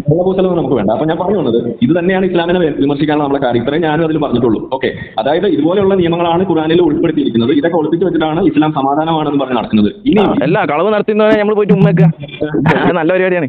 ഓക്കെ, കളവിന്റെ കാര്യത്തോടെ നിൽക്കട്ടെ. കളവിനാണോ അല്ലാത്തതിനാണോ നോക്കുന്നത് അവിടെ ഖുർആനിൽ തന്നെ പറഞ്ഞിട്ടുണ്ട്. അതാ ഞാൻ ചോദിച്ചത്, എന്താണ് അവിടെ പറഞ്ഞത് അത് പറയും. അത് ഞാൻ പറയാൻ ഇപ്പോൾ ഉദ്ദേശിക്കില്ല, കാരണം ഷമീറിനെ അറിയില്ല. ഇല്ല, അങ്ങനെ നിങ്ങൾക്ക് അറിയില്ലാന്ന്. ഓക്കെ, നിങ്ങൾ ആയത്ത് നമ്പർ പറയും. ആയത്ത് നമ്പർ ഷമീർ പറയൂ. ഷമീറല്ലേ വലിയ വീഡിയോ ഒക്കെ ചെയ്തിരിക്കുന്നത്. അതല്ലല്ലോ, നിങ്ങളാണല്ലോ ഇപ്പൊ ആയത്ത് എനിക്കറിയാം, ഞാൻ പിന്നീടാണ് പഠിച്ചതെന്നൊക്കെ പറഞ്ഞല്ലോ. ഏതാണ് ആയത്ത്? ആയത്ത് പോലും അറിയില്ല. പിന്നെ ഞാൻ എവിടെയോ കേട്ടിട്ടുണ്ട്, ഏതോ ഓറൽ ലിസ്റ്റ് എഴുതിയത് ചിലപ്പോൾ കണ്ടിട്ടുണ്ടാവും. അല്ലാതെ നിങ്ങളിപ്പോ ഞാനതാ ചോദിച്ചത്, നിങ്ങളിപ്പോ എന്നോട് ആ വിഷയത്തിൽ സംസാരിക്കണമെന്നുണ്ടെങ്കിൽ ആയത്തെങ്കിലും ഒന്ന് നോക്കണ്ടേ? പറഞ്ഞു വെച്ച കാര്യമാണ്. ഷമീർ ഓൾറെഡി വീഡിയോ ചെയ്യുന്നതിനെ സംബന്ധിച്ച് തന്നെ പറയാം. പിന്നെ അത് പറഞ്ഞ കാര്യമില്ല. അതാ ഞാൻ ചോദിച്ചത്, ഏതാണ് ആയത്? നിങ്ങൾ പറഞ്ഞല്ലോ ആ വീഡിയോയില്, ഞാൻ ആദ്യം തന്നെ നിങ്ങൾ പറഞ്ഞതാണ് കേൾപ്പിച്ചത്. വെള്ളപുക്കാനാണ് ശ്രമിച്ചുകൊണ്ടിരിക്കുന്നത്. സുഡാപ്പികളുടെ ആളായിട്ടാണ് ഷമീറോട് പറഞ്ഞത്. സുഡാപ്പികളുടെ ആളെന്ന് പറഞ്ഞാൽ സുഡാപ്പികൾ ഒന്നും രണ്ടും പറയുമ്പോൾ കൈകിട്ടുന്ന ടീമാണ്. അതിനെനിക്ക് പിന്നെ കിട്ടൂല. നമ്മൾ ആശയപരമായിട്ട് സംസാരിക്കാനുള്ളൂ. അങ്ങനെ ഞങ്ങളൊക്കെ നിങ്ങളായിട്ട് സംസാരിച്ചിട്ടുള്ളൂ. അല്ലാതെ കൈക്കരുത്തി കാണിക്കേണ്ട ആവശ്യമില്ല. കാരണം എനിക്കൊരു നിർബന്ധമില്ല നിങ്ങൾ തിരിച്ചു വരണമെന്ന്. നമ്മൾ നിങ്ങളോട് പറയുക എന്നുള്ള ഒരു ഒറ്റ ബാധ്യത ഉള്ളൂ. ഷമീർ എന്ന കാര്യമായിട്ട് പറയണ്ടേ? വെറുതെ ഇങ്ങനെ നുണ പറഞ്ഞ് കാടടിച്ച് പോയിട്ട് നുണ പറയാന്നുള്ളത് നിങ്ങൾ തെളിയിക്കുന്നു. ഞാൻ ചോദിച്ചത് പറഞ്ഞുകൊണ്ടിരിക്കുന്നത് അള്ളാഹുവിന്റെയും അവന്റെ പ്രവാചകനും എതിരെ ഏതാണ് ആയത്ത് നമ്പർ ആണോ ഷമീറെ? ആയത്തൊന്ന് പറഞ്ഞേ, നമ്പർ ഒന്ന് പറഞ്ഞേ. പ്രവർത്തിക്കലാണോ അത്? ഞാൻ ചോദിക്കുന്ന ആ നമ്പർ ഒന്ന് പറഞ്ഞേ. നമ്പറൊക്കെ അവിടെ നിൽക്കട്ടെ, ഞാൻ ചോദിച്ചത് ഉത്തരം പറയാം. അതാ പറഞ്ഞത്, ഇതുപോലെ അറിയില്ല. നിങ്ങൾ ആരോ പറഞ്ഞു കേട്ടിട്ടുണ്ട് ഇങ്ങനെ ഒരു സംഭവം ഉണ്ടെന്ന്. അപ്പോൾ നമുക്ക് അത് പുറത്ത് പറയാം എന്നുള്ളതാണ്. പ്രവാചകനെതിരെ പ്രവർത്തിക്കുക എന്ന് പറയുന്നത് അതെന്താണ്? ഷമീർ പറയും. ഞാൻ പറഞ്ഞല്ലോ പല രീതിയിലുണ്ട് എന്ന്. അതിലാണ് 2 ഉദാഹരണം ഞാൻ പറഞ്ഞത്. കൊലപാതകം, കളവ്. പറയൂ അങ്ങനെ നിങ്ങൾക്ക് കൃത്യമായിട്ട് മനസ്സിലാവുന്നുണ്ടെങ്കിൽ ആയത്ത് നമ്പർ 1 എടുക്കുക, ആയത്ത് മുഴുവനായിട്ട് വായിക്കുക. ഈ എതിർവശത്ത് നിന്ന് മുറിച്ച് കളയുക എന്നുള്ള ഒരൊറ്റ ശിക്ഷ അല്ല അതിൽ പറയുന്നത്. 3 തരം ശിക്ഷകൾ പറയുന്നുണ്ട് അതിൽ. അത് ഭരണാധികാരിക്ക് തീരുമാനിക്കാം. എന്താണോ അവൻ പ്രവർത്തിച്ചതിനുള്ള ശിക്ഷ എന്നുള്ളത് ഭരണാധികാരിയാണ് തീരുമാനിക്കേണ്ടത്. അത് അത്രേ പറഞ്ഞിട്ടുള്ളൂ ഖുർആനിലോ. ഖുർആൻ അതല്ലല്ലോ പറഞ്ഞിരിക്കുന്നത്. അതെല്ലാം എങ്ങനെ നിങ്ങൾ പറയാന്ന്? ഞാൻ ചോദിച്ചത് നിങ്ങൾക്ക് ആയത്ത് നമ്പർ പോലും അറിയില്ലാന്ന്. നിങ്ങൾ ആ എതിർവിഷയിൽ നിന്നും വെട്ടി കളയുക എന്നുള്ള മാത്രമേ നിങ്ങൾ കണ്ടിട്ടുള്ളൂ. 2 കാര്യങ്ങളൂടെ അവിടെ പറഞ്ഞിട്ടുണ്ട്. അതാ ഞാൻ ചോദിച്ചത്, ആയത്ത് നമ്പർ പറ. തരികട നിർത്തേണ്ട ആവശ്യമില്ല. ഞാൻ പറഞ്ഞല്ലോ അതിൽ 2 കാര്യങ്ങൾ കൂടി പറഞ്ഞിട്ടുണ്ട്. നിങ്ങൾ എന്തുകൊണ്ട് അത് വായിക്കുന്നില്ല? അത് ഞാൻ പറഞ്ഞല്ലോ, ഇത്രയും നേരം പറഞ്ഞല്ലോ. ഇപ്പോഴും മനസ്സിലായില്ലേ നിങ്ങൾക്ക്? കളവ് ചെയ്യൽ മാത്രമല്ലാന്ന് ഞാൻ 2 ഉദാഹരണങ്ങളാണ് പറഞ്ഞത്. കളവ് ചെയ്യുക അല്ലെങ്കിൽ കൊലപാതകം, ഈ 2 ഉദാഹരണം ഞാൻ പറഞ്ഞു. ഇനി പല കാര്യങ്ങളുണ്ടാവും. കൊലപാതകം എങ്ങനെയാണ് പ്രവാചകനെതിരെ പ്രവർത്തിയാവുക? അള്ളാഹുവിനെതിരെ പ്രവർത്തിയാവുക? ഒരു മനുഷ്യനെ കൊല്ലരുതെന്ന് പറഞ്ഞിട്ടുണ്ട്. ഒരു മനുഷ്യനെ കൊല്ലരുതെന്ന് പറഞ്ഞു. അപ്പൊ മുഹമ്മദ് നബി കൊന്നത് തള്ളിയിരുന്നതോ? മുഹമ്മദ് നബി ഒരാളെ ഒരൊറ്റയാളെ വധിച്ച് നിങ്ങൾ പറഞ്ഞ എങ്ങനെ? ഒരൊറ്റ ആളെ നബി മുഹമ്മദ് നബി സല്ലല്ലാഹു അലൈഹി വസല്ലം ഒരാളെ വധിച്ചത് കാണിച്ചാ? ഒരാളെ വധിച്ചത് പറഞ്ഞാൽ മതി. മതി. അത് ആളെ വിട്ട് കൊന്നതായ കുഴപ്പമുണ്ടോ? ഇല്ല, ഒരാളെ നിങ്ങൾ പറഞ്ഞത് എന്താ? മുഹമ്മദ് നബി കൊന്നു. ആളെ വിട്ട് കൊന്ന ഞാൻ പറയാം. ആളെ വിട്ട് കൊന്നു. അത് ആരാണ്? ഇപ്പൊ മോദി സൈന്യങ്ങൾക്ക് ഓർഡർ കൊടുക്കുന്നുണ്ട് പാകിസ്ഥാനായിട്ട് യുദ്ധം ചെയ്യുന്നു. ആ സമയത്ത് കാർഗിലുള്ള പട്ടാളക്കാരൊക്കെ ശരിയല്ലാന്നാണോ നിങ്ങൾ പറഞ്ഞത്? എങ്ങനെ കൊന്നത്? അതല്ലല്ലോ പൊതു വിഷയം. ചോദിച്ചല്ലോ ചോദ്യം. ഞാൻ പറഞ്ഞല്ലോ അത് മുഹമ്മദ് നബി സല്ലല്ലാഹു അലൈഹി വസല്ലം വധിക്കാൻ അങ്ങനെ പറഞ്ഞിട്ടുമല്ല. അത് മാത്രമല്ല മുഹമ്മദ് നബി ചെയ്തതുമല്ല. മുഹമ്മദ് നബി ആളെ പറഞ്ഞു വിട്ട് കൊന്നതല്ലേ? ഗുണ്ടകളെ പറഞ്ഞു വിടുന്നതല്ലേ? അപ്പൊ അവിടെ കുട്ടികൾ ഈ ഭരണത്തിനെതിരായിട്ടുള്ള പ്രവർത്തനങ്ങൾ നടത്തുമ്പോൾ അവർക്കെതിരായിട്ട് കേസ് എടുക്കേണ്ടി വരും. സ്വാഭാവികമാണ്. വഞ്ചന കുറ്റം അല്ലെങ്കിൽ ആ രാജ്യത്തിനെതിരായിട്ടുള്ള കുറ്റങ്ങൾ ചെയ്തു കഴിഞ്ഞാൽ അതിനുള്ളത് ചെയ്യേണ്ടി വരും. അതെല്ലാം രാജ്യം എടുക്കുന്ന നിയമമാണ്. എല്ലാം നിങ്ങൾ എങ്ങനെ പറയാം? നിങ്ങൾക്ക് ഒരു നിയമവും ഒരു ആളെ ഒന്നും ചെയ്യാൻ പറ്റില്ല. എന്നിട്ട് ബാക്കി നമുക്ക് തീരുമാനിക്കാം. ഞാൻ പറഞ്ഞല്ലോ നിങ്ങളോട് ആ വിഷയത്തിലേക്ക് നിങ്ങൾ കടക്കുമ്പോൾ ഇപ്പൊ മദീനയിൽ നിന്ന് വിട്ട് അടുത്ത വിഷയത്തിലേക്ക് നിങ്ങൾ ഇങ്ങനെ ചാടി പോവുള്ളൂ. ഒരു വിഷയത്തിൽ നിന്നുകൊണ്ടിട്ട് ഇതുവരെ സംസാരിക്കാൻ കഴിഞ്ഞില്ലെങ്കിൽ ഞാനതാണ് നിങ്ങളോട് പറഞ്ഞത്. ആ വിഷയത്തിൽ ആ ആയത്തിൽ പറഞ്ഞ ഒരൊറ്റ കാര്യം മാത്രമാണ് ആരിഫ് എടുത്തുകൊണ്ടിരുന്നത്. പക്ഷെ 2 കാര്യങ്ങൾ വേറെയും അതിൽ പറഞ്ഞിട്ടുണ്ട്. അത് ആ ഭരണാധികാരിക്ക് തീരുമാനിക്കാം. കഴിഞ്ഞോ? ഞാൻ പറയാം. ആയിട്ടുള്ള കാര്യം തന്നെയാണ് പറഞ്ഞിരിക്കുന്നത്. ഞാൻ കൃത്യമായിട്ട് ചോദിക്കുന്നു, അള്ളാഹുവിനെ അവരുടെ പ്രവാചകനും എതിരിൽ പ്രവർത്തിക്കുക എന്ന് പറഞ്ഞാൽ എന്താണ് എന്ന് ചോദിച്ചു. ഷമീറിന് കൃത്യമായിട്ട് ഉത്തരവില്ല. കൊന്ന കാര്യം കട്ട കാര്യമൊക്കെയാണ് പറയുന്നത്. കൊന്നാൽ എന്ത് പണിഷ്മെന്റ് എന്ന് വേറെ പറഞ്ഞിട്ടുണ്ട്, കട്ടാൽ എന്ത് പണിഷ്മെന്റ് എന്ന് വേറെ പറഞ്ഞിട്ടുണ്ട്. ഇതിൽ പെടും. അതല്ല പറഞ്ഞത് അള്ളാഹുവിനെതിരെ എന്നുള്ളതിനൊക്കെ ഈ കാര്യങ്ങളൊക്കെ അതിൽ പെടും. ഇതിൽ ഒറ്റ ആയത്തിൽ പറഞ്ഞത് മാത്രം. പറഞ്ഞാൽ എന്താണ് അതിന് ഉദാഹരണം പറയാം? എങ്ങനെ പറയാൻ സാധിച്ചിട്ടില്ല, കൃത്യമായിട്ട് പറയാൻ സാധിച്ചിട്ടില്ല. എന്ത് അള്ളാഹുവിനും അവന്റെ പ്രവാചകനും എതിരെ പ്രവർത്തിക്കുക എന്നുള്ളതിന്റെ തെളിവ് പറ. എന്താണ് ഇത് ഉദാഹരണം? കുഴപ്പമുണ്ടാക്കുകയും അള്ളാഹുവിനും അവന്റെ ദൂതനും എതിരുമായിട്ട് പ്രവർത്തിക്കുകയും, അതാണ് ഒന്നാമത്തെ. അള്ളാഹുവിനെതിരായിട്ട് പ്രവർത്തിക്കുക എന്നുള്ളത് അള്ളാഹുവിന്റെ നിയമങ്ങൾ, ആ രാജ്യത്തിലൊരു നിയമങ്ങളുണ്ട്, ആ നിയമത്തിനെതിരായിട്ട് പ്രവർത്തിക്കുക എന്നുള്ളത്. ഓക്കെ, അവിടെ നിൽക്കുക. അതായത് രാജ്യത്തിന് 1 2 നിയമങ്ങളൊന്നുമല്ലല്ലോ, ഇഷ്ടംപോലെ നിയമങ്ങളല്ലേ. അപ്പൊ നമ്മൾ അതിന്റെ ലിസ്റ്റ് എടുക്കാൻ പറ്റുമോ? അപ്പൊ അത് ഞാൻ ഉദാഹരണമായിട്ട് 2 കാര്യങ്ങളോട് പറഞ്ഞു തന്നു. എല്ലാ നിയമവും അവിടെ കളഞ്ഞാല അല്ലെങ്കിൽ അത് ലംഘിച്ചാലേ അവിടെ പ്രശ്നമുള്ളതാണ് ഈ പറഞ്ഞു വരുന്നത്. എല്ലാ നിയമങ്ങളല്ല, ഏതെങ്കിലും ഒരു നിയമമായിരിക്കാം ചിലപ്പോൾ ഒരാൾ ലംഘിക്കുന്നത്.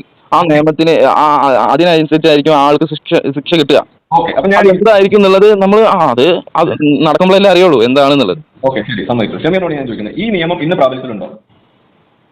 ഇന്ന് പ്രാബല്യത്തിൽ ഉണ്ടോന്ന് വെച്ചാൽ ഉണ്ടാവാൻ സാധ്യത ഉണ്ട്. ഇനി ഉണ്ടോ ഇല്ല എന്നുള്ളത് നോക്കിയിട്ട് പറയേണ്ടി വരും. ഉണ്ടോ എന്നാണ് ഞാൻ ചോദിച്ചത്. അതായത് ഇന്ന് ആൾ ചെയ്തു കഴിഞ്ഞാൽ ആ നിയമം നടപ്പിലാക്കാൻ പറ്റുമോ ഇല്ലേ? ഉണ്ടല്ലോ. അപ്പൊ അത് ഇന്ത്യയിലാണെങ്കിലും നടത്താൻ കഴിയും അല്ലെ? ഇന്ത്യയിൽ അങ്ങനെ ഒരു നിയമം ഉണ്ടെങ്കിൽ അവിടെ നടക്കുന്നുണ്ടാവും.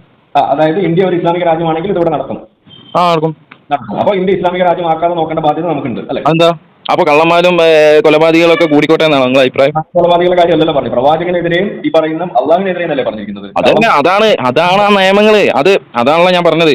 അത് നിങ്ങൾ എന്താണ് ആ നിയമം എന്ന് നിങ്ങൾ എന്താ പറയാത്തതെന്നാണ് ചോദിക്കുന്നത്. അതിനെ ചോദിക്കുന്നത്. ഷമീറാണ് ക്ലിയർ ആയിട്ട് പറയാത്തത്. അള്ളാഹിനെതിരെ പ്രവർത്തിക്കുന്ന നിയമം അല്ലെങ്കിൽ ആ പ്രവൃത്തി എന്ന് പറയുന്നത് എന്താണെന്ന് ക്ലിയർ ആയിട്ട് പറയൂ. അതാണ് ഭൂമിയിൽ കുഴപ്പമുണ്ടാക്കുകയും, ഭൂമിയിൽ കുഴപ്പമുണ്ടാക്കുന്നതാണ് മനുഷ്യർക്കെതിരായിട്ടുള്ളതോ അല്ലെങ്കിൽ ഏത് തരത്തിലുള്ള അതിക്രമങ്ങളാവട്ടെ അതൊക്കെ ഇതിൽ അത് നിങ്ങൾ ഏതെങ്കിലും ഒന്ന് പെടുത്തേണ്ട ആവശ്യമില്ല. ഷമീറെ, അങ്ങനെയാണെങ്കിൽ ഈ പറയുന്ന കട്ടതിന്റെ ശിക്ഷ വേറെ പറയുന്നു, കൊന്നതിന്റെ ശിക്ഷ വേറെ പറയുന്നു, പ്രതിക്രിയാവാദം വേറെ പറയുന്നു. ഇത് ഒന്നായിട്ട് പറഞ്ഞതാണ്. ഇതൊക്കെയാണ് അള്ളാഹുവിന്റെ നിയമം. വേറെ പറയുന്നില്ലേ? ഞാൻ ഇപ്പൊ ക്ലിയർ ആക്കി തരാം, അത് നിങ്ങൾക്ക് മനസ്സിലായി വരാൻ തോന്നുന്നു. ഇപ്പൊ കട്ടതിന് വേറെ പറയുന്നുണ്ട്, നിങ്ങൾ പറഞ്ഞാൽ കട്ടതിന് വേറെ പറയുന്നുണ്ട്, വ്യഭിചരിച്ചതിന് വേറെ പറയുന്നുണ്ട്, അതേപോലെ കൊന്നതിന് വേറെ പറയുന്നുണ്ട്. അപ്പൊ ഇതൊക്കെ വേറെ പറയുന്നുണ്ടല്ലോ. പിന്നെ ഇതെന്താ പറയുന്നതെന്നാണ്. അത് തന്നെയാണ്, ഇതൊക്കെ അള്ളാഹുവിന്റെ നിയമങ്ങളാണെന്ന് നമ്മളിപ്പോ മനസ്സിലായല്ലോ. അപ്പൊ ഈ നിയമങ്ങൾ ലംഘിക്കുന്നവരെ പറ്റിയാണ് അവിടെ ഒന്നായിട്ട് പറഞ്ഞത്. അതിലിപ്പോ എല്ലാം ഇൻക്ലൂഡാണ്. ഈ രാജ്യത്തിനെതിരാവട്ടെ അല്ലെങ്കിൽ ഒരു മനുഷ്യനെതിരാവട്ടെ പ്രവർത്തിക്കുന്ന എല്ലാ അതിക്രമങ്ങളും. നമ്മളൊരു കാര്യം ചോദിച്ചാൽ ചുരുങ്ങിയ വാക്കിൽ പറയും. അതാണ് ഞാൻ പറയാൻ തുടങ്ങി കഴിഞ്ഞാൽ ഇത് ചോദ്യം ചോദിക്കുക 1 മിനിറ്റ് മതി ആയിരിക്കാം. ഉത്തരം പറയാൻ കുറെ സമയം വേണ്ടി വരും ചിലപ്പോൾ. നിങ്ങൾക്ക് അസഹിഷ്ണുത ഇല്ല.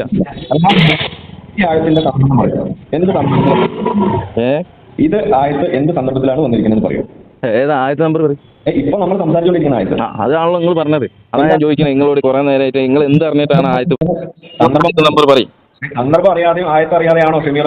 അതാണ് എനിക്ക് ചോദിക്കാനുള്ളത് ആരിഫിനോട്. നിങ്ങൾ ഇതൊന്നും അറിയാതാണോ പറയുന്നത്? ഞാനെന്താ ചെയ്തത്? നിങ്ങൾ പറഞ്ഞതിനുള്ള മറുപടിയാണ് ഞാൻ അവിടെ കൊടുത്തത്. ഈ പറയുന്ന സാധാരണ വിശ്വാസികളെ പറ്റിക്കാൻ വേണ്ടി എന്തിന് പറ്റിക്കേണ്ട ആവശ്യം? ഇത് പറ്റിക്കേണ്ട കാര്യമൊന്നല്ലല്ലോ, ലോട്ടറി ഒന്നല്ലല്ലോ. പറയൂ, കിട്ടുന്ന കാര്യമാണ്. സന്ദർഭം പറയും. അതന്നെ ഞാൻ ചോദിക്കുന്നത്, ഏതാണ് ആയത്ത് പറയും? നിങ്ങൾ വലിയ വിമർശനമായിട്ട് കൊണ്ടിരിക്കണമല്ലോ. അവന്റെ കൈ കാലുകൾ വിപരീത ദിശയിൽ നിന്ന് വെട്ടണം, അതുപോലെ നാട് കടത്തണം എന്നൊക്കെ പറയുന്ന ആ ആയത്ത് നമ്പർ ഞാൻ പറഞ്ഞു ഉദ്ദേശിക്കുന്നില്ല. ഷമീർ പറയും. ഷമീർ ആയത്ത് വെച്ചിട്ടാണ് എനിക്ക് വീഡിയോ ആയത്ത് പോലും അറിയാതെയാണ് അപ്പോ നിങ്ങൾ. ശരി, ഞാൻ സമ്മതിച്ചു തരുന്നു. ഷമീർ ഞാൻ സന്ദർഭം പറഞ്ഞാൽ അപ്പൊ കൃത്യമായ സന്ദർഭം പറയൂ. ഞാൻ പറഞ്ഞുതരാന്ന് പറഞ്ഞല്ലോ നിങ്ങളോട്. പറയൂ. ഇതിനെ പേരിക്കണേ ഞാൻ പറഞ്ഞുതരാലോ. ഞാൻ ഇൻഷാള്ള ഒരു 6:30 ശേഷം വീട്ടിലെത്തും. നോമ്പ് തുറന്നു കഴിഞ്ഞിട്ട് ഞാൻ വിളിക്കാം. ഞങ്ങൾ പറഞ്ഞില്ലേ കുറച്ച് നേരത്തെ ഞാനൊരു പണിയിലാണ്, ഷോപ്പിലാണ് പണി. അപ്പൊ അതിന്റെ ഇടയ്ക്കാണ് ഞങ്ങളോട് പറഞ്ഞത് 10 മിനിറ്റ് എന്ന് പറഞ്ഞുകൊണ്ടാണ് ഞാൻ ഇറങ്ങിയത്. മനസ്സിലായില്ലേ? ഞങ്ങളായി സംസാരിക്കാൻ തുടങ്ങിയാൽ ഒരുപാട് സംസാരിച്ച് പോകേണ്ടി വരും. ഇപ്പൊ തന്നെ 1/2 മണിക്കൂർ കഴിഞ്ഞ് ഇങ്ങനെ നോക്കുന്നുണ്ട് കുറച്ച് മുതലാളി.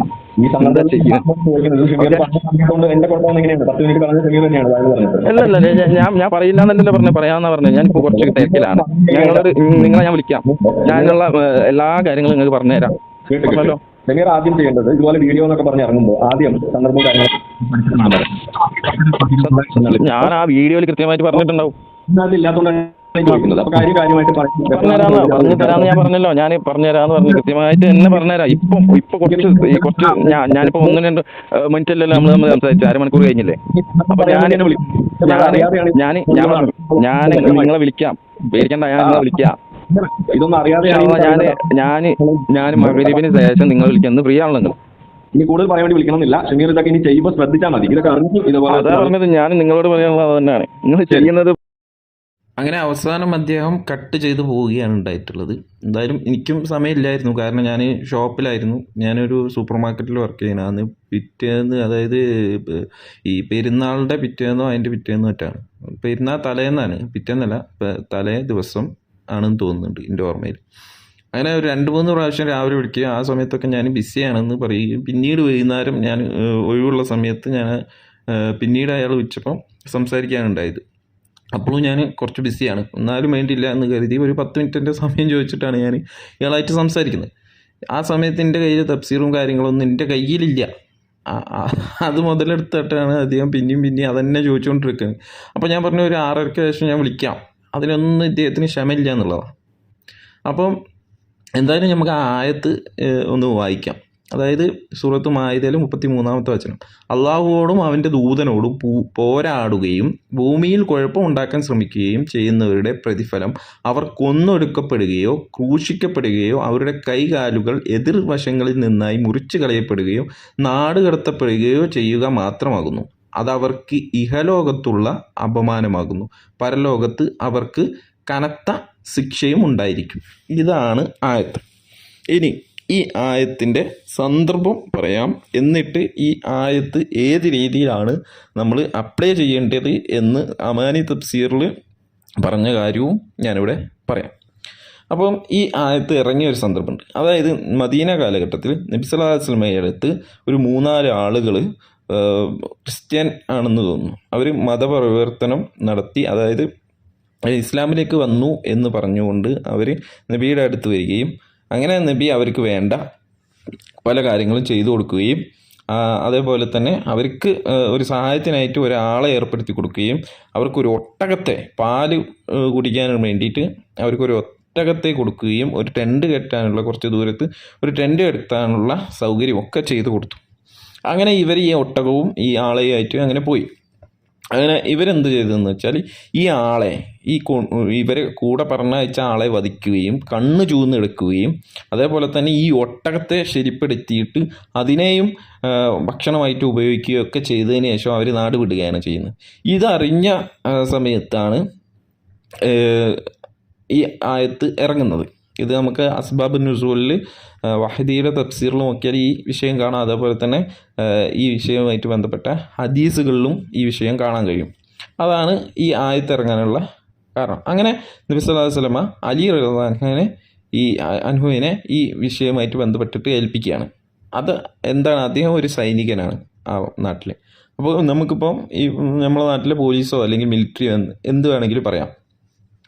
അപ്പോൾ അവർ പോയിട്ട് എന്ത് ചെയ്യുകയാണ്, ഇവർക്കുള്ള ശിക്ഷ അവിടെ വെച്ച് നടപ്പാക്കുകയാണ്. അവർക്ക് എതിർവിഷയത്തിൽ നിന്നും അവരെ കൈകാലുകൾ ഛേദിക്കുകയും ഇങ്ങനെ ഒരു പ്രവൃത്തി നമ്മളെ നാട്ടിൽ ഇന്ത്യയിൽ ഇങ്ങനെ ഒരു പുറത്തുനിന്ന് ഒരാൾ വരികയും അങ്ങനെ ഇവർക്ക് വേണ്ട ഭക്ഷണങ്ങളും കാര്യങ്ങളൊക്കെ ചെയ്തു കൊടുക്കുക, ഒരു വണ്ടിയും കൊടുത്തു എന്ന് വിചാരിക്കാം. എന്നിട്ട് ഒരാളെ ഇവർക്ക് സെർവൻ്റായിട്ട് പണിക്കുമാക്കി കൊടുത്തു. ഈ ആളെ ഇവർ ഇങ്ങനെ ക്രൂരമായിട്ട് മർദ്ദിച്ച് കൊല്ലുകയും ഈ കാറ് വിറ്റിട്ട് അവർ ആ പൈസയായിട്ട് മുങ്ങുകയും ചെയ്ത് കഴിഞ്ഞാൽ എന്ത് ചെയ്യും? അപ്പോൾ അതിനനുസരിച്ചുള്ള ശിക്ഷ അവർക്ക് കൊടുക്കും അല്ലേ, അല്ലാതെ അവരെ പോയിട്ട് ഉമ്മ വെക്കുക ഒന്നല്ല ചെയ്യാം. അപ്പോൾ ഇതാണ് ഇവിടെ സംഭവിക്കുന്നത്. അതാണ് ഈ ആയത്തിൻ്റെ അവതരണ പശ്ചാത്തലം. ഇനി അടുത്തത് നമുക്ക് ഈ വിഷയമായിട്ട് ബന്ധപ്പെട്ടിട്ട് ആരാണ് ഇത് നടപ്പിലാക്കേണ്ടത് എന്ന വിഷയവുമായിട്ട് അമാനി തഫ്സീർ മാറ്റെടുക്കാം. നമുക്ക് മലയാളത്തിലുള്ള അമാനി തഫ്സീർ എടുക്കാം. ഏത് തഫ്സീറിൽ നോക്കിയാലും ഈ വിഷയം കാണാൻ കഴിയും. ഇബ്നു കസീറിൻ്റെ ഇംഗ്ലീഷിൽ നമുക്ക് ലഭ്യമാണ്, അറബിയിലുള്ള ഇംഗ്ലീഷിലുള്ള ലഭ്യമാണ്. അതുപോലെ ഏത് തഫ്സീർ എടുത്താലും ഈ വിഷയവുമായിട്ട് ബന്ധപ്പെട്ടിട്ട് ഈ വിഷയം തന്നെയാണ് കാണുക. അപ്പോൾ ഇവിടെ ഈ ആയത്താണ്, ഞാനിപ്പോൾ കുറച്ച് നേരത്തെ മുന്നേ വായിച്ച ആയത്താണിത്. അപ്പോൾ അതിൻ്റെ വിവരണം നമുക്ക് നോക്കാം. ശിക്ഷാക്രമം വിവരിച്ചപ്പോൾ അതായത് യുക്കാത്തിലു അതായത് വധിക്കുക, യുസ്ലബു അതേപോലെ യുക്ത എന്നിങ്ങനെ സാധാരണ ക്രിയാരൂപങ്ങൾ ഉപയോഗിക്കാതെ യുക്കാത്തിലു യുസ്ലബു യുക്ത എന്നിങ്ങനെയാണ് ക്രിയകൾ അള്ളാഹു ഉപയോഗിച്ചിരിക്കുന്നത്. അവരെ കൊല്ലുകയും ക്രൂശിക്കുകയും കൈകാൽ മുറിക്കുകയും ചെയ്യുന്നതിൽ യാതൊരു വിട്ടുവീഴ്ചയും അവരോട് കാണിക്കേണ്ടതില്ലെന്നും ശിക്ഷാ നടപടികൾ നിഷ്കരുണം നടപ്പിൽ വരുത്തണമെന്നുമാണ് ഈ ക്രിയാരൂപങ്ങൾ കാണിക്കുന്നത്. അള്ളാഹുവിനോടും റസൂലിനോടും പോരാടുക എന്ന് പറഞ്ഞതിൻ്റെ താല്പര്യം ഇയാൾ ചോദിച്ചതിനുള്ള മറുപടിയാണിത്. ധാർമ്മിക വ്യവസ്ഥകൾക്കെതിരെ അക്രമങ്ങളും സമരങ്ങളും നടത്തുക എന്നത്രേ. ഇസ്ലാമിക ഭരണത്തിനും മുസ്ലിങ്ങൾക്കും എതിരെ നടത്തുന്ന അട്ടിമറി പ്രവർത്തനങ്ങളും കൊല കവർച്ച മുതലായ ഭീകര പ്രവർത്തനങ്ങളും നടത്തുന്ന എല്ലാവരെയും നേരെ ഭരണാധികാരികൾ കൈക്കൊള്ളേണ്ടുന്ന ശിക്ഷാ നടപടിയെക്കുറിച്ചാണ് ഈ വചനത്തിൽ പ്രസ്താവിക്കുന്നത്. അവർ മുസ്ലിമെന്നോ അമുസ്ലിമെന്നോ വ്യക്തിയാണോ സംഘമാണോ ഏതു കക്ഷിയാണെന്നോ ഉള്ള വ്യത്യാസം നോക്കേണ്ടതില്ല. തുരപ്പൻ പ്രവർത്തനങ്ങൾ നടത്തുന്ന കപട അവിശ്വാസികളെ പറ്റി സൂറത്തുൽ ബഖറയിൽ അള്ളാഹു പറയുന്നു. അവൻ തിരിഞ്ഞുപോയാൽ ഭൂമിയിൽ കുഴപ്പമുണ്ടാക്കുവാനും വിളയും സന്തതിയും നശിപ്പിക്കുവാനും അവൻ അതിൽ പരിശ്രമം നടത്തുകയായി. അള്ളാഹു കുഴപ്പത്തെ ഇഷ്ടപ്പെടില്ലതാനും. കൊലപ്പെടുത്തുക, ക്രൂശിക്കുക, ഒരു വശത്തെ കൈയും മറ്റേ വശത്തെ കാലും എന്ന നിലക്കു കൈകാലുകൾ മുറിക്കുക, നാടുകടത്തിവിടുക എന്നീ 4-ൽ ഏതെങ്കിലും ഒരു ശിക്ഷാ നടപടിയാണ് അവരുടെ നേരെ സ്വീകരിക്കപ്പെടേണ്ടത് എന്ന് മാത്രമേ അള്ളാഹു ഇവിടെ വ്യക്തമാക്കിയിട്ടുള്ളൂ. ഇവയിൽ ഇന്നിന്ന നടപടി ഇന്നിന്ന തരത്തിലുള്ളവർക്കാണെന്ന് സൂചിക്കപ്പെട്ടിട്ടില്ല. ഇതാർക്കാണ് എന്നുള്ളത് കൃത്യമായിട്ട് സൂചിക്കപ്പെട്ടിട്ടില്ല. കുറ്റത്തിൻ്റെ സ്വഭാവവും ഭരണാധികാരിയുടെ അഭിപ്രായവും അനുസരിച്ചു ഇവയിൽ കൂടുതൽ യുക്തമായ തോന്നുന്ന നടപടി സ്വീകരിക്കണമെന്നാണ് ഇതിൽ നിന്ന് മനസ്സിലാക്കേണ്ടത്. അതായത് എന്താണോ, ഏത് രീതിയിലാണോ ഈ കുറ്റം ചെയ്യുന്ന ആൾ ഏത് രീതിയിലുള്ള കുറ്റമാണോ, കുറ്റത്തിൻ്റെ ആ തോതനുസരിച്ചായിരിക്കും എന്ത് ചെയ്യുക, അതിനുള്ള ശിക്ഷ കൊടുക്കാം. അപ്പോൾ അതനുസരിച്ച് ആര് കൊടുക്കണം? ഭരണാധികാരി ശിക്ഷ കൊടുക്കണം.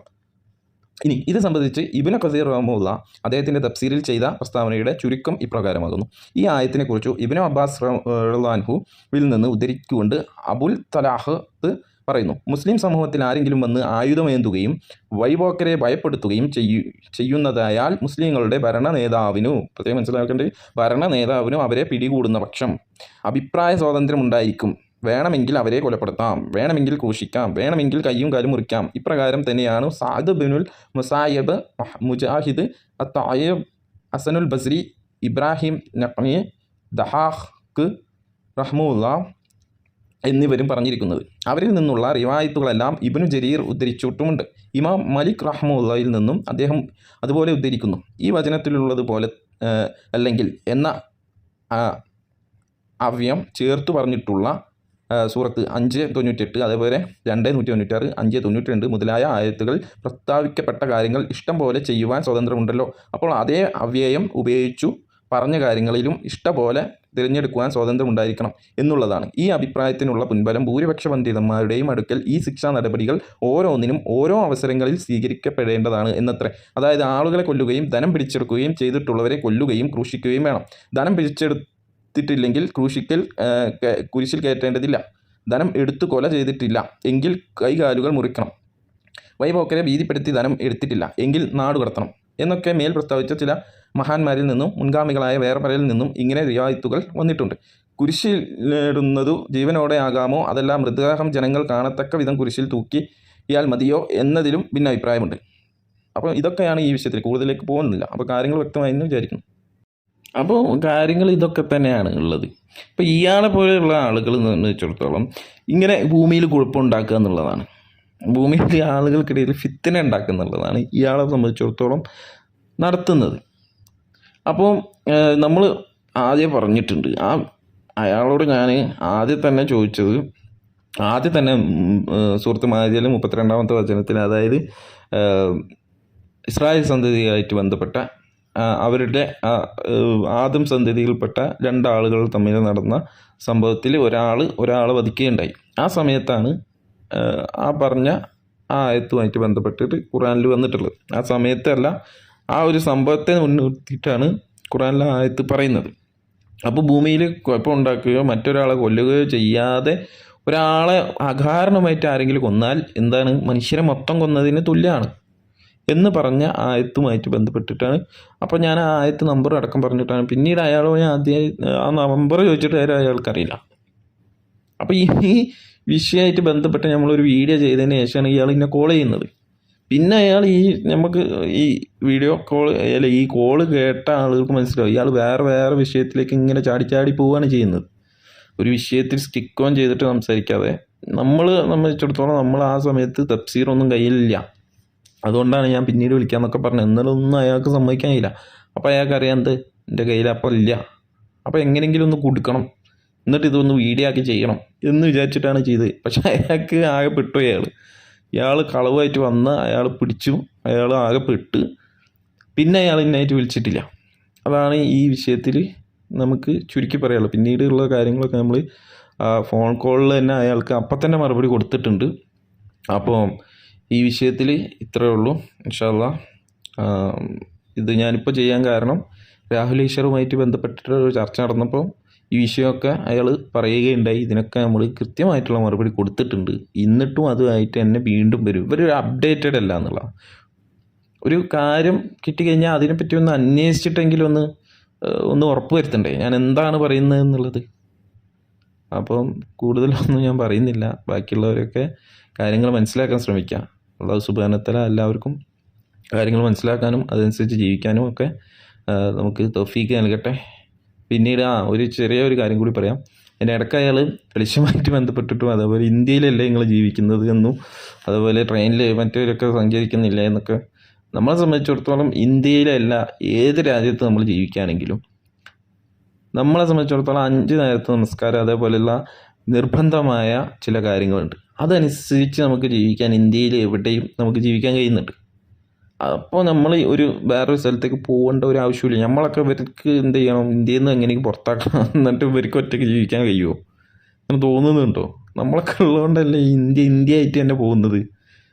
ഹിന്ദുവും ക്രിസ്ത്യാനിയും അതേപോലെ ജൈനനും ബുദ്ധനും മുസ്ലിമും ഒക്കെ ഉണ്ടായതുകൊണ്ടാണ് ഇന്ത്യ ആയിട്ട് തന്നെ പോകുന്നത്. അപ്പം എന്തായാലും വേണ്ടിയില്ല, കാര്യങ്ങൾക്കിടയിൽ ഒരു ശിഥിലത ഉണ്ടാക്കുക എന്നുള്ളത് മാത്രമാണ് ഇവരുടെ ഉദ്ദേശം. എന്തായാലും ഞാൻ നിർത്തുകയാണ്. വാഹിദ് അൽഹംദുലില്ലാഹി റബ്ബിൽ ആലമീൻ. അസ്സലാമു അലൈക്കും വറഹ്മത്തുള്ളാഹി.